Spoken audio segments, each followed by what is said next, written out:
Sejumlah tokoh, elit politik hingga pesohor secara bergantian bertemu Presiden terpilih Prabowo Subianto di kediaman pribadinya di Jalan Kartanegara, Jakarta Selatan pada Senin hingga Selasa kemarin. Total terdapat 108 tokoh yang datang dan mereka disebut sebagai calon menteri, wakil menteri, hingga kepala badan di kabinet pemerintahan Prabowo Gibran. Namun yang menarik dari sejumlah tokoh tersebut terdapat 17 orang yang merupakan menteri yang saat ini tergabung dalam pemerintahan Presiden Joko Widodo. Mereka diantaranya merupakan Menteri Perdagangan Zulkifli Hasan, Menteri ESDM Bahlil Lahadalia, hingga Mendagri Tito Karnavian. Kemudian terdapat nama Wamen ATR BPN Raja Juliantoni, Menteri Perindustrian Agus Gumiwang Kartasasmita, hingga Mensesnek Pratikno. Usai menemui para kandidat di rumahnya, Prabowo mengatakan proses menemukan sosok menteri di kabinetnya sudah berlangsung lama dan pertemuan itu hanya sebagai konfirmasi. Sebenarnya proses ini sudah berjalan lama, ya.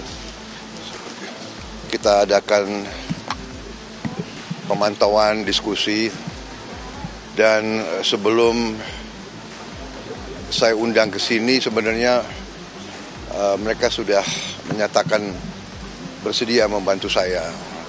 Jadi sebetulnya hari ini hanya mengkonfirmasi. Saya konfirmasi, saya yakinkan mereka bersedia atau tidak bantu saya di bidang yang saya tawarkan kepada mereka. Lantas apakah dengan ditunjuk kembali Menteri Jokowi merupakan bentuk keberlanjutan pemerintahan? Dan apa keuntungan Prabowo dengan menunjuk wajah-wajah lama tersebut?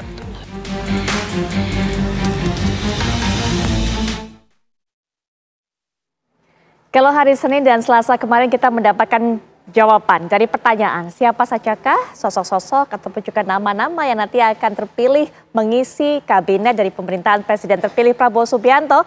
Nah, pada hari Rabu malam ini kita berharap juga akan mendapatkan jawaban dari pertanyaan benar nggak Ibu Megawati akan bertemu dengan Pak Prabowo Subianto. Karena kabarnya dari tadi sudah begitu santer dan juga kediaman Ibu Megawati di Teguh Umar kabarnya juga sudah disiapkan untuk menyambut kedatangan Prabowo Subianto dan juga sejumlah tokoh elit Partai Politik Gerindra. Nah, nanti kita akan cari tahu jawabannya termasuk juga informasi yang disampaikan oleh rekan-rekan kami yang ada di lapangan saat ini. Tapi sambil menantikan kepastian mengenai hal ini, kita juga akan soroti mengenai konfigurasi ataupun juga formasi dari nama-nama yang mengisi kabinet dari Prabowo Subianto. Kalau awalnya kita dengarkan niatnya akan membentuk kabinet Zaken ataupun juga Zaken kabinet, tapi sepertinya lebih kepada mengakomodir nama-nama yang ada di partai-partai politik, termasuk kalau kita lihat ada 16 nama atau 17. Ini merupakan menteri yang juga ikut dalam pemerintahan Presiden Joko Widodo. Apakah nama-nama ini hasil dari pertemuan Pak Prabowo dengan Pak Jokowi yang berlangsung mulai dari di Pelataran, kemudian di Solo?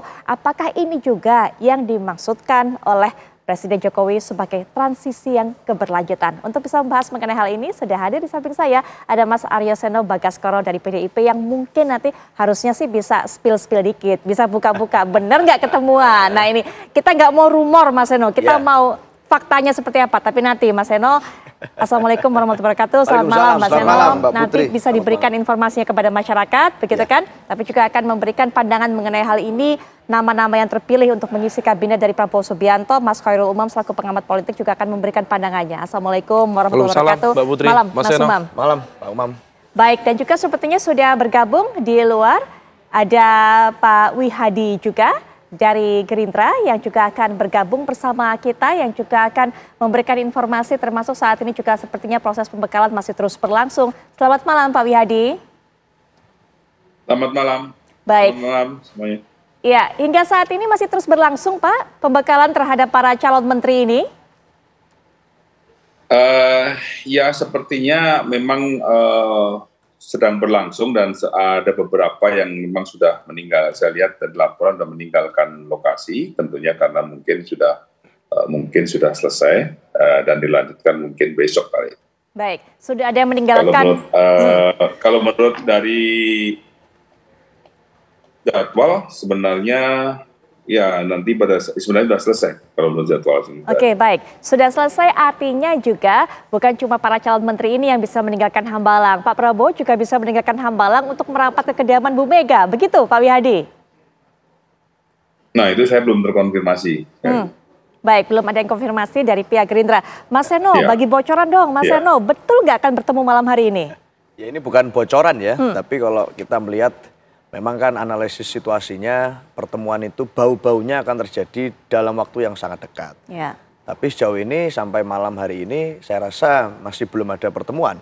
Kita melihat bahwa momentumnya masih ada, yaitu ya kalau bicara percakapan publik, percakapan banyak tokoh sepanjang setidaknya 1 bulan terakhir, itu kan mencari momentum yang pas itu sebelum pelantikan presiden. Betul. Sehingga ya kemungkinannya masih banyak, masih ada besok, masih ada H-1, dan masih ada pada saat hari H. Tapi yang pasti kemungkinan paling besar sepertinya bukan di malam hari ini. Baik, saya konfirmasi lagi untuk masyarakat juga yang sudah menanti-nantikan, bukan malam hari ini pertemuan antara Bu Mega dan Pak Prabowo, begitu. Apalagi sih yang harus ditunggu? Karena kan juga kalau kita lihat Pak BG tadi kabarnya juga ikut pemberian materi juga di Hambalang. Nah ini kan gosipnya adalah bahwa Pak BG merupakan salah satu tokoh yang beririsan juga dengan PDIP. Betul nggak Mas Seno? Ya kalau bicara kedekatan Bu Mega dan PDI Perjuangan kan memang menjalin kedekatan dengan banyak tokoh. Apalagi secara historis kita punya perjalanan panjang sebagai partai politik. Dan kalau bicara nama Pak Budi Gunawan, memang kan beliau adalah salah satu tokoh yang berpengaruh sangat sentral dalam konteks pertemuan Bu Mega dan Pak Prabowo di tahun 2019 yang lalu. Dan kemampuannya dalam memanage pemerintahan saya rasa tidak diragukan. Sehingga terlepas dari apapun, peran beliau itu siapapun presiden terpilihnya pasti akan senang kalau punya menteri dengan kompetensi seperti Pak BG. Apakah Pak Prabowo, Pak Anies, Pak Ganjar yang terpilih kemarin, itu pasti senang sekali kalau ada tokoh seperti Pak BG. Sehingga buat saya itu suatu dinamika yang wajar. Tapi dalam konteks pertemuan maupun komunikasi antara kami dengan Pak Prabowo sebagai presiden terpilih, itu terus kami jalin dengan baik. Faktanya kemarin kita melihat ada Mas Pramono Anung yang ikut hadir di Kartanegara dan menyampaikan pesan serta menerima pesan. Jadi buat kami... Pesannya apa Mas Seno? Ini kan banyak yang belum membuka nih. Pesannya apa sebenarnya yang disampaikan? Setidaknya 2 peran ya, atau 3 peran kalau Mas Pram itu hadir kemarin. Yang satu tentu harus tidak bisa dipungkiri, beliau adalah sekretaris kabinet selama 10 tahun. Sehingga kalau bicara momentum transisi pemerintahan, ada concern PDI Perjuangan di sana agar komitmen-komitmen mengenai berbagai tantangan geopolitik kita, persoalan dalam negeri kita bisa dituntaskan. Dan Mas Pram orang yang tepat untuk bicara itu, yang satu. Yang kedua sebagai komunikator beliau juga punya hubungan yang sangat baik dengan banyak tokoh yang mana saya rasa itu memberikan satu ruang bagi Mas Pram untuk membicarakan banyak hal termasuk dalam konteks mengawal transisi pemerintahan yang baik. Apapun peran PDI Perjuangan nantinya, tapi dalam konteks transisi ini menjadi penting ada komunikasi. Yang ketiga tentu apakah banyak yang tanya, apakah dalam momen itu Mas Pram juga menjadi calon menteri? Gitu. Saya rasa enggak ya, statusnya sampai sekarang tetap calon gubernur Jakarta, tetapi calon gubernur yang punya hubungan sangat baik dengan presiden terpilih, termasuk dengan Bu Mega. Saya rasa itu. Ya, atau mungkin saya tegaskan lagi untuk bisa menjadi lebih simpel, lebih sederhana. Mas Pram apakah kemudian datang ke Pak Prabowo menghadap untuk menyampaikan undangan dari Bu Mega untuk bertemu? Enggak, bukan itulah. Bukan tapi itu.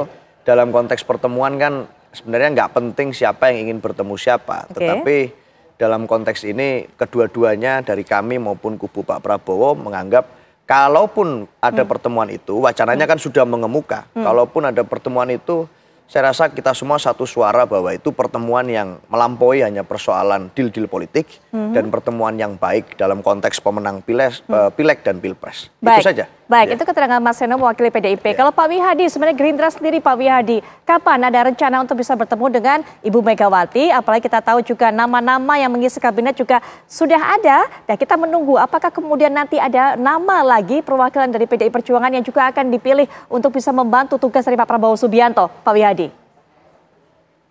Iya, sebenarnya kalau semuanya menanyakan kapan pertemuannya itu terjadi, tentunya bahwa pertemuan itu sedang akan dilakukan, tetapi kan masih mengaturnya ini kan masih belum pas waktunya saja. Dan tapi hubungan komunikasi antara PDI Perjuangan dengan Gerindra itu sudah cukup dekat dan sudah ada pembicaraan juga. Cuman kan ini permasalahan pembicaraan pertemuan dengan Pak Prabowo dan Megawati, ini saya kira sesuatu hal yang memang semuanya menanyakan kepada kami, tentunya PD Perjuangan ditanyakan, Gerindra juga ditanyakan, tetapi apapun yang terjadi bahwa kita tunggu saja perkembangannya, dan ini kan proses yang sudah dilakukan oleh Pak Prabowo dengan memanggil audiensi para menteri dan segala macam, sebenarnya juga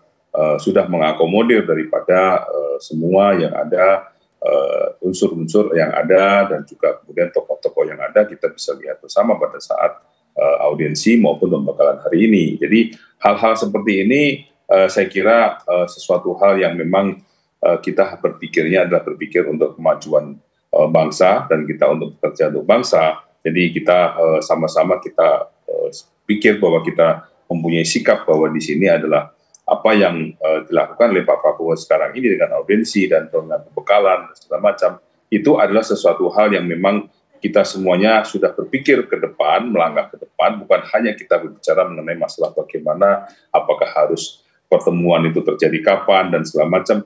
Ini sesuatu hal yang bisa saja kapan saja itu terjadi, tapi kan ini kan ada proses yang harus dilalui oleh Pak Prabowo hingga saat ini kan. Jadi semuanya audiensi, terus kemudian pada saat tanggal 20 nanti sudah pelantikan, dan pada saat pelantikan itu kemudian langsung Pak Prabowo juga nanti akan melakukan satu dikumpulkan itu menteri ya kan di Magelang untuk dilakukan bersama-sama pembekalan yang berikutnya dengan apa yang nanti akan materi-materi yang akan disampaikan di sana. Jadi ini adalah merupakan rangkaian yang harus cepat dan harus cepat bekerja juga. Jangan sampai kita ini terlarut dalam situasi sudah baru, terus kemudian ini tidak bekerja, dan ini kan yang rugi juga masyarakat sendiri, rakyat sendiri yang rugi, karena pembangunan ini akan seakan-akan berhenti gitu kan. Kita nggak mau berhenti itu, Pak Prabowo tidak mau berhenti itu, sehingga waktu yang berjalan ini kita manfaatkan, Pak Prabowo manfaatkan untuk berjalan dengan proses yang cepat. Baik, Pak Wihadi, tapi sudah disiapkan kan Pak tempat ataupun juga kursi, baik itu sebagai menteri, wamen ataupun juga kepala lembaga setingkat kementerian untuk kader ataupun juga perwakilan dari Partai PDIP, Pak Wihadi?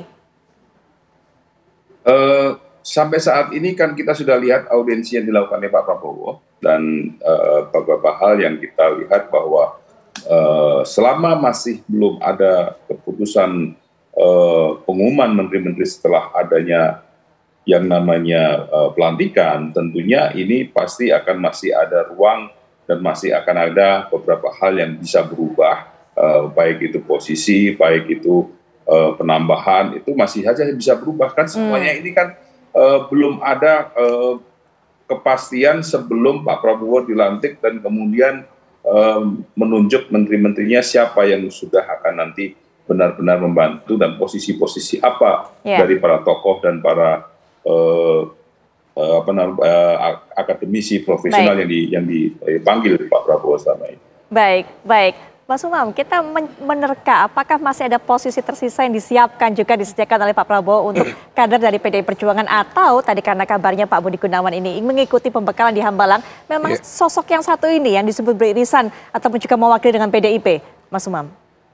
Memang misteri besar, karena bagaimanapun juga positioning dari PDIP betul-betul ditunggu per hari ini untuk memberikan kepastian apakah menjadi bagian atau di luar pemerintahan. Tapi begini, kalau misal kemudian Pak BG yang kemudian akan diajukan dari PDIP, tetapi di saat yang sama Pak BG sendiri seolah kemudian tidak secara langsung menjadi representasi dari PDIP, tetapi sudah semua orang tahu, mafhum nas, semua orang sudah tahu bahwa Pak BG menjadi bagian dari let's say keluarga besar PDIP. Nah, hal itu kemudian mengindikasikan apakah kemudian PDIP sendiri masih mencoba untuk bernegosiasi, berkompromi, barangkali tetap memberikan dukungan dalam kerangka besar pemerintahan. Ada nama-nama orang-orang dari PDIP yang dimasukkan, meskipun bukan kader utamanya, tetapi beririsan di sana. Tetapi kemudian di saat yang sama PDIP tampaknya mencoba untuk tetap menjaga posisi sebagai kekuatan sentral yang siap untuk menyampaikan kritik secara terbuka kepada pemerintah. Nah, dalam konteks ini barangkali ini yang kemudian kita tunggu-tunggu.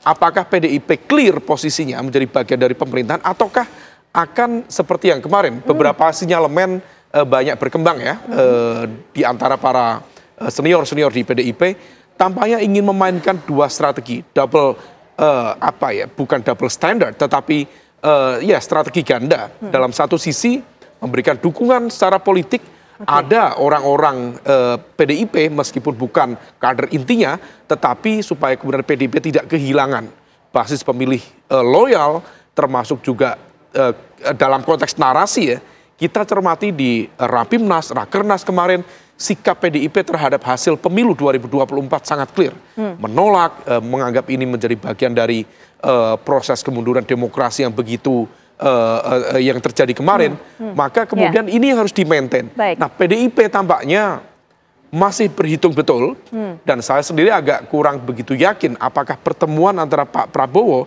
dengan Bu Mega betul-betul kemudian akan meng-clearkan positioning itu, ataukah sebenarnya memberikan dukungan, tetapi tetap berharap ada ruang tersisa lagi bagi PDIP untuk tetap bisa bersuara kritis kepada pemerintah ke depan. Baik, Mas Heno, soal strategi ganda tadi yang sempat dikatakan oleh Mas Umam nanti silakan dijelaskan. Apakah betul PDIP punya rencana seperti itu? Termasuk juga nanti kita akan lihat kembali nama-nama dari beberapa menteri, 16-17 menteri yang saat ini juga sudah bekerja bersama Pak Presiden Joko Widodo, ternyata dipilih lagi oleh Prabowo Subianto. Apakah ini merupakan nama-nama titipan dari Pak Jokowi? Nanti akan kita bahas setelah jeda berikut ini.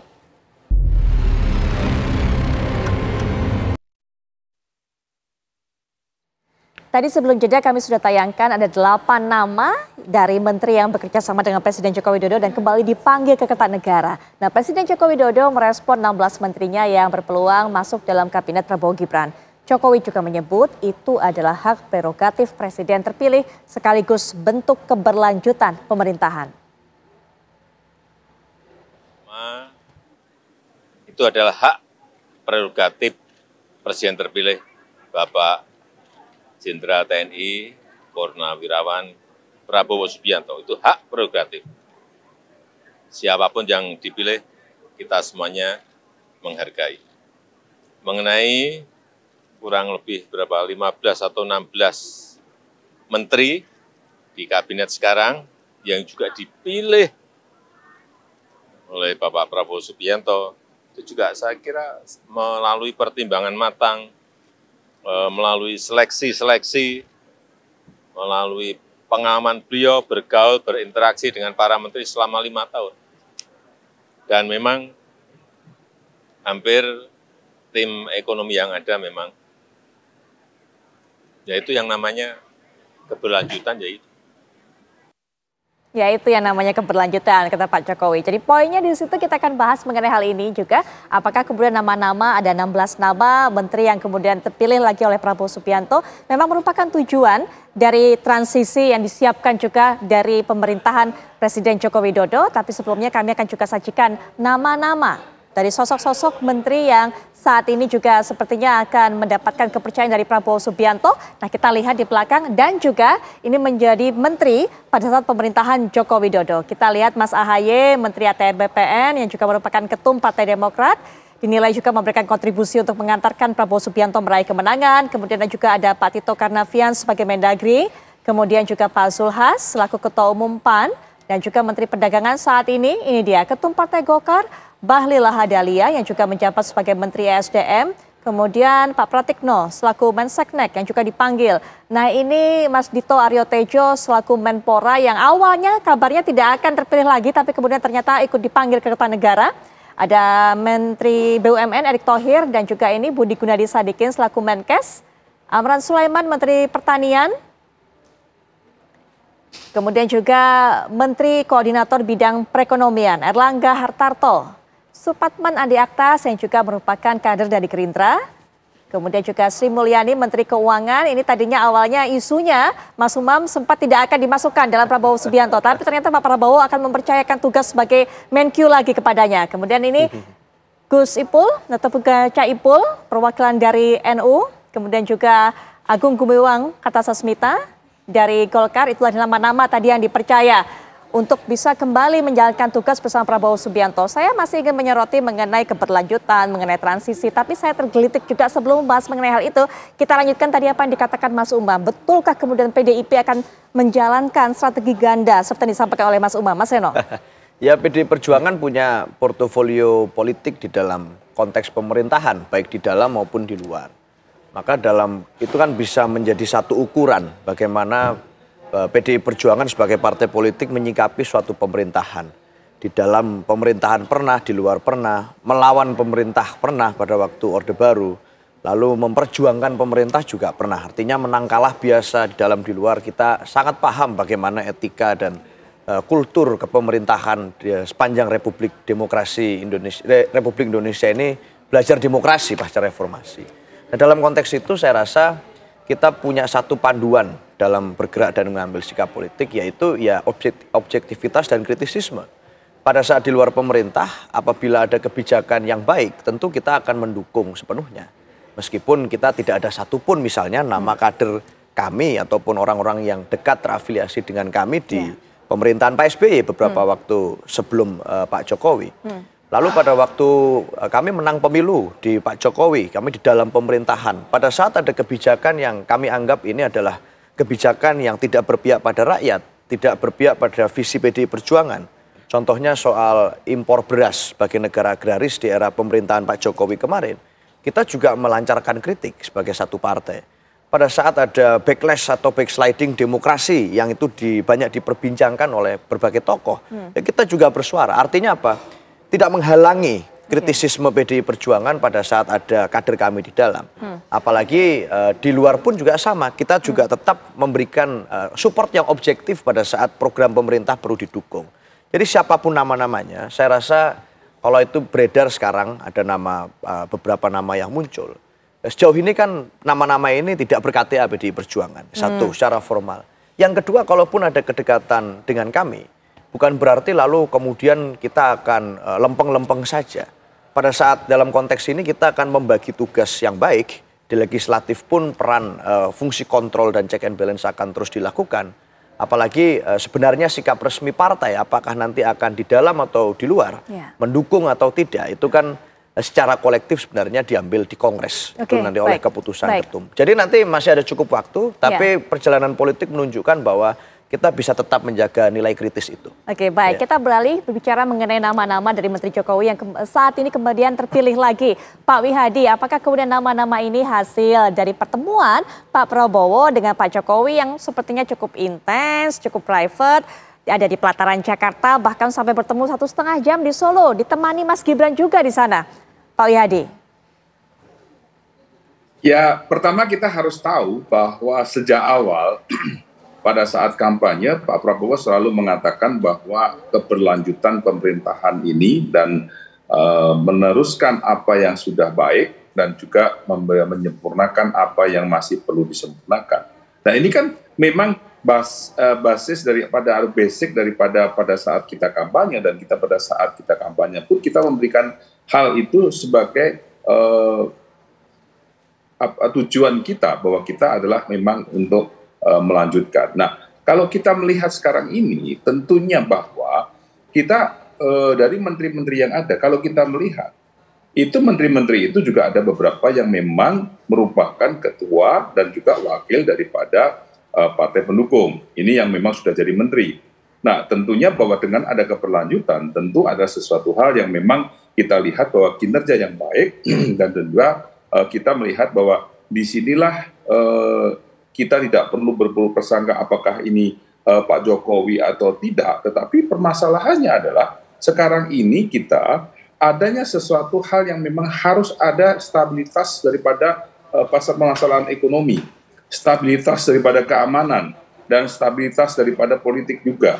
Dan inilah yang mesti harus dilihat, bahwa bagaimana menteri-menteri yang ada sekarang ini, dan kita harus usung keberlanjutan sehingga apa yang kita lihat sekarang ini tidak ada suatu gejolak dan tidak menjadi instabilitas, dan kemudian masyarakat sendirilah yang nanti melihat bahwa pemerintahan ini dalam waktu yang sekian lama itu tidak memuaskan. Nah, inilah yang dikatakan Pak Prabowo bahwa kita harus ada keberlanjutan. Nah, keberlanjutan inilah yang kita coba bahwa menteri-menteri kita kalau lihat menteri-menteri ekonomi, bahwa memang menteri-menteri ekonomi yang kita lihat di sini adalah menteri-menteri ekonomi yang akan melanjutkan program-program kerja ini. Karena apa? Karena kita melihat bahwa ekonomi global tidak sedang baik-baik saja. Perang ada di mana-mana. Nah, ini yang masyarakat harus tahu, bahwa dalam situasi seperti ini kita tidak mungkin kita ini mau coba-coba.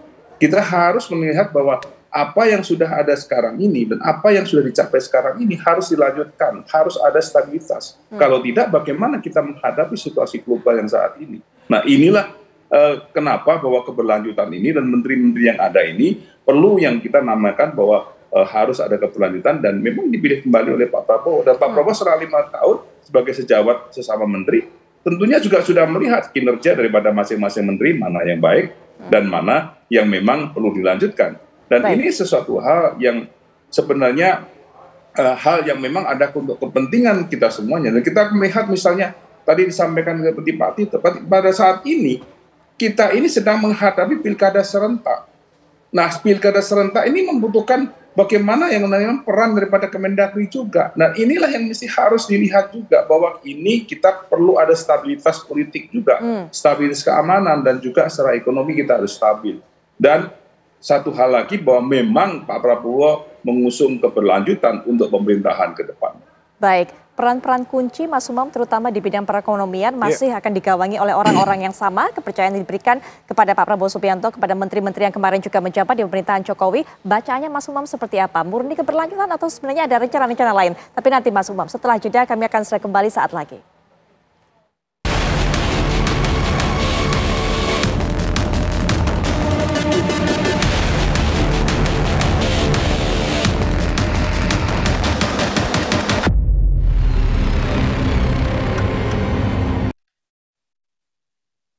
Melanjutkan perbincangan, kita kembali lihat bagaimana suasana di kediaman Prabowo Subianto di Hambalang. Memang sejak pagi tadi dilakukan pembekalan terhadap sejumlah sosok atau sejumlah tokoh yang akan menjadi menteri, membantu kerja dari Presiden terpilih Prabowo Subianto. Nah, ini sepertinya sudah mulai meninggalkan Hambalang dan kembali ke kediaman masing-masing, karena kabarnya besok juga akan dilanjutkan kembali pembekalan ini. Kita masih akan tunggu.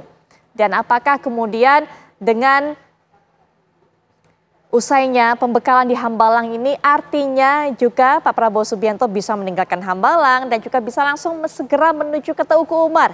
Itu masih menjadi misteri. Mas Heno tadi meyakini bahwa sepertinya bukan malam hari ini dan mungkin juga bisa besok, tapi kita masih menantikan segala sesuatu yang berhubungan dengan pertemuan dari dua tokoh ini masih bersifat dinamis, seperti juga dengan hawa politik yang selalu berkembang selama ini. Kita lihat berada di dalam mobilnya para tokoh-tokoh ini, menteri di kabinet pemerintahan berikutnya di bawah Presiden terpilih Prabowo Subianto. Rekan-rekan media juga menantikan di sana. Ada beberapa materi memang yang disampaikan oleh para narasumber yang memberikan pengarahan, termasuk juga materi di bidang geopolitik. Acara berlangsung seperti dengan jadwal, mulai pukul 9 pagi tadi. Kita lihat apakah akan bisa memberikan pernyataan kepada media. Baik, ini Gus Ipul sudah ditodong rekan-rekan media, kita dengarkan.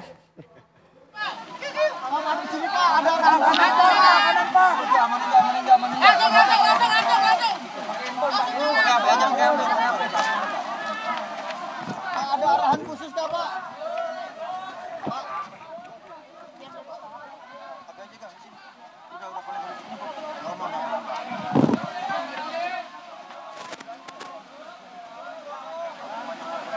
Baik, Menteri Sosial Saifullah Yusuf masuk kembali ke dalam mobilnya, tidak memberikan keterangan yang berarti kepada media, dan satu persatu memang peserta dari pembekalan ini meninggalkan tempat acara. Kita masih lihat, kita akan coba, memang agak susah kami dari studio untuk bisa melihat siapa yang ada di dalam mobil tersebut karena terhalang juga oleh rekan-rekan media. Kami bisa berikan informasi bahwa pembekalan di Hambalang ini masih akan terus berlangsung pada esok hari Kamis 17 Oktober, dan rencananya esok akan mulai pada pukul 9 pagi. Kalau hari ini berbicara banyak mengenai geopolitik dan juga apa pengaruhnya konflik geopolitik ini terhadap eksistensi Indonesia, besok rencananya juga akan ada arahan terkait juga dengan perkembangan teknologi yang saat ini terjadi, termasuk juga soal AI atau Artificial Intelligence. Kita akan kembali lihat memang satu persatu dari calon Menteri Kabinet Prabowo Subianto sudah meninggalkan kediaman di Hambalang. Walaupun kembali kita susah untuk bisa melihat dengan jelas siapa saja sosok-sosok ini.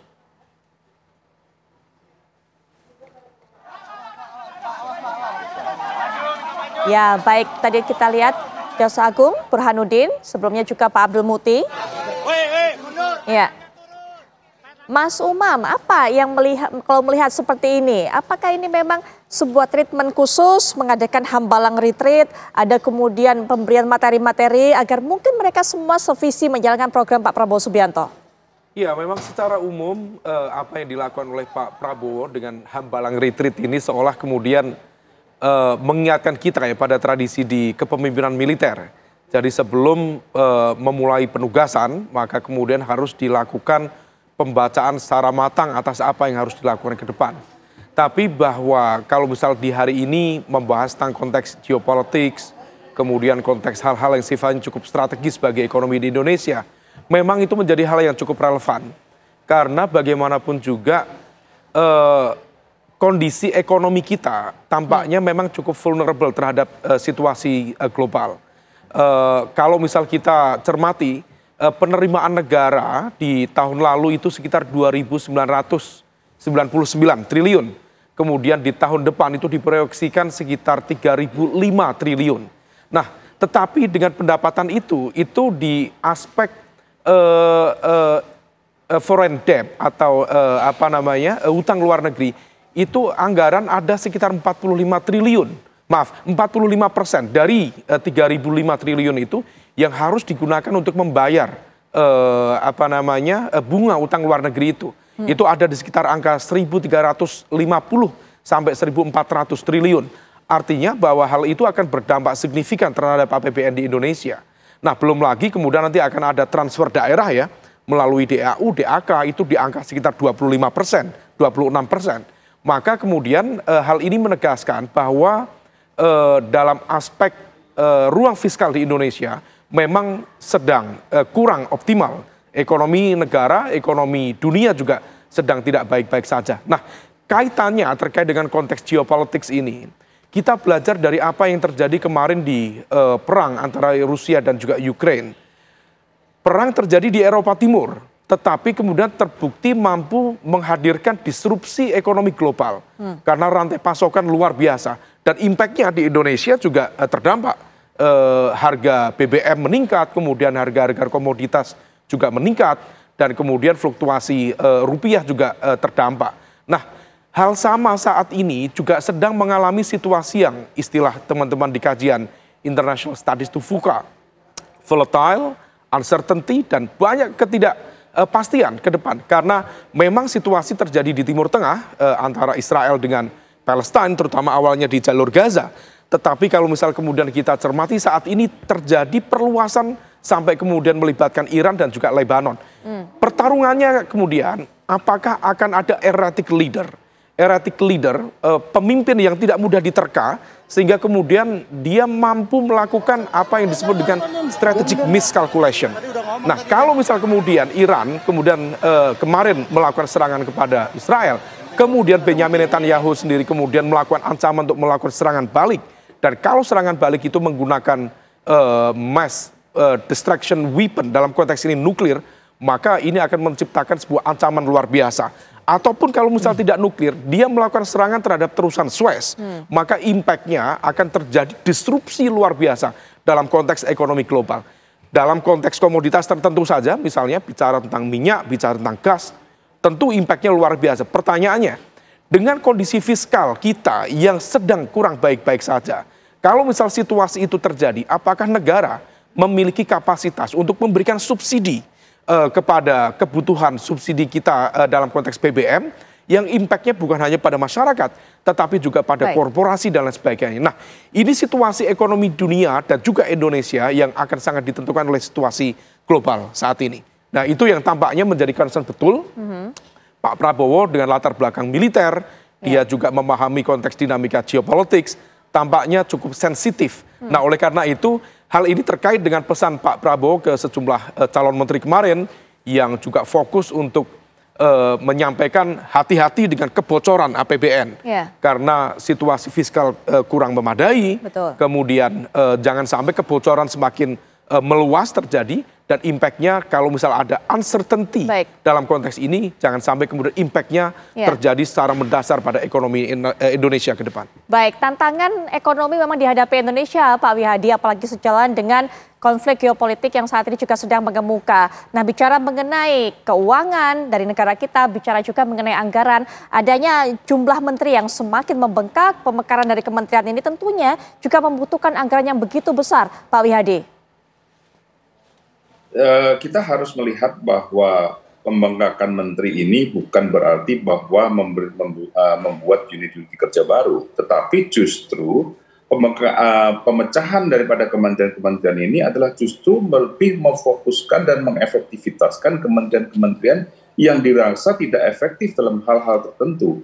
Jadi hal yang misalnya kita melihat bahwa ada satu kementerian yang harusnya bisa berkonsentrasi menjadi dua, misalnya koperasi dan UMKM misalnya. Dan koperasi dan UMKM, dari menterinya pada saat mana yang harus diprioritaskan, UMKM atau koperasi. Kadang-kadang hal ini akan menjadi sesuatu yang rancu, sesuatu hal yang kadang-kadang kementerian itu tidak fokus. Nah, disinilah yang harus kita lihat bahwa pemisahan kementerian ini adalah untuk bagaimana memfokuskan kinerja dan juga memberikan efektivitas daripada kementerian itu. Jadi ini bukan berarti menciptakan kementerian baru, tapi kementerian yang sudah ada itu kita akan lebih banyak dan kita lebih fokuskan dengan lebih membagi daripada kementerian-kementerian itu. Jadi inilah yang mesti harus dipahami bahwa seakan-akan bahwa kementerian itu akan membengkak. Kita tidak akan melakukan pembengkakan itu dengan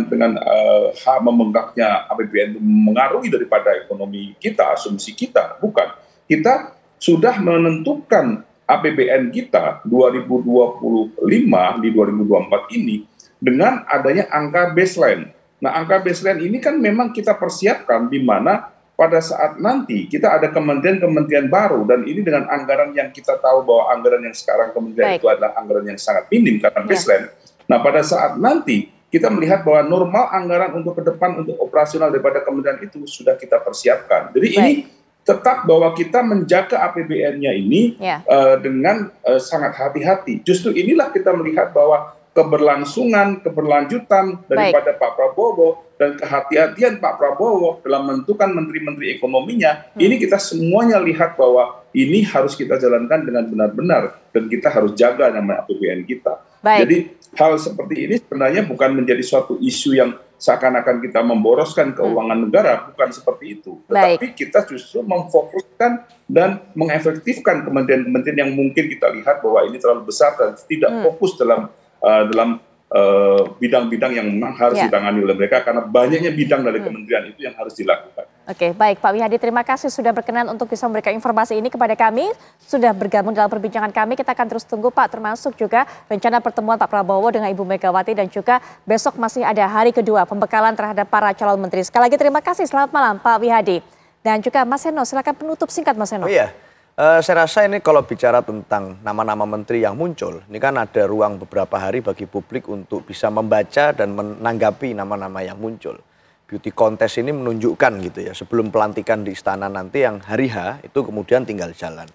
Maka kalau kita melihat komposisinya sekarang, ya tantangannya adalah apakah pada saat kemarin para menteri ini sudah menjabat, apakah tidak ada PR? Pasti ada banyak PR. Dan catatannya saya rasa baik dari pakar ekonomi maupun dari pemerhati demokrasi, saya rasa ada cukup banyak catatan tentang bagaimana di pemerintahan kabinet yang lalu saja ada PR-PR yang belum tuntas. Di demokrasi kita lihat ada backsliding demokrasi, banyak kalangan perguruan tinggi dan elemen civil society yang memberikan peringatan darurat. Di soal ekonomi juga kita melihat ada penurunan angka kelas menengah yang menjadi golongan prekariat atau menjadi semakin rentan, apalagi pasca situasi COVID. Lalu bagaimana kemudian kita juga punya problem terkait dengan hutang di ekonomi. Dalam persoalan tersebut saya rasa dream team yang berusaha dibangun Pak Prabowo ini kan ada nama-nama orang lama yang itu sebelumnya juga kita sudah tahu. Artinya metodenya adalah metode keberlanjutan.